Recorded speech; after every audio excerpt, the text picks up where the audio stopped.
Hello everybody and welcome to this Scouting Report. I'm Dan Haiek here with Matt Doyle, and today we're previewing the Saturday afternoon match between Seattle Sounders and Toronto FC. Matt, what's your headline for this one? Super clubs. Capital S, capital C. I don't think we need anything else. So. Of course, not only super clubs, but super players as well, especially from a U.S. perspective. Michael Bradley on one side, Clint Dempsey on the other. Of these two guys, who is poised to have a bigger impact on this game? I think it's Dempsey, because if you look at the way Toronto played in preseason, you throw out the results, I'm talking about form and function, they couldn't get it right. They pulled out of position so easily by almost everybody they played.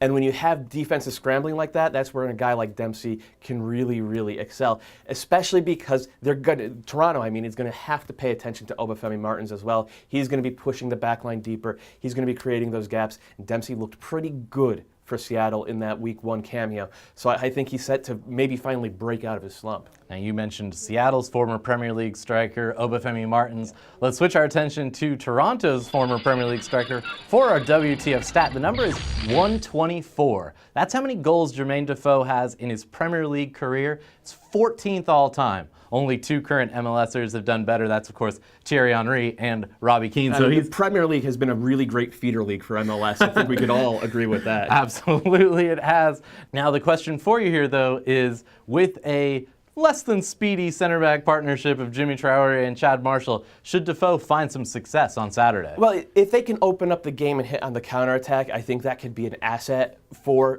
Toronto FC. But it's less about blazing straight line speed with Defoe than it is about popping up in those little pockets of space inside the 18. Yeah. In Toronto, I worry about them even getting into that attacking third. They don't seem to have a solid central midfield partner for Bradley, and that's a major concern. They could win the battle of the flanks, but could win isn't will win.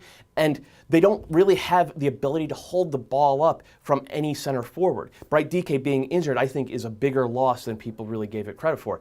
So if Defoe is going to get his goals, if he's going to affect this game, I think he's going to have to do it opportunistically the way Robbie Earnshaw did at the start of last season. Now, you mentioned that they might struggle to get into the attacking third, so let's focus in the middle third for our man-to-man.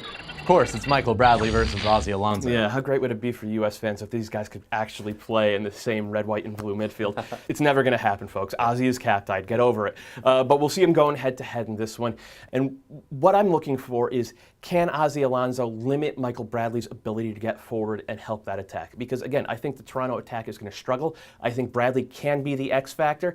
If Ozzie Alonso basically rules him out of that, then it should be a pretty easy, I think, Seattle win.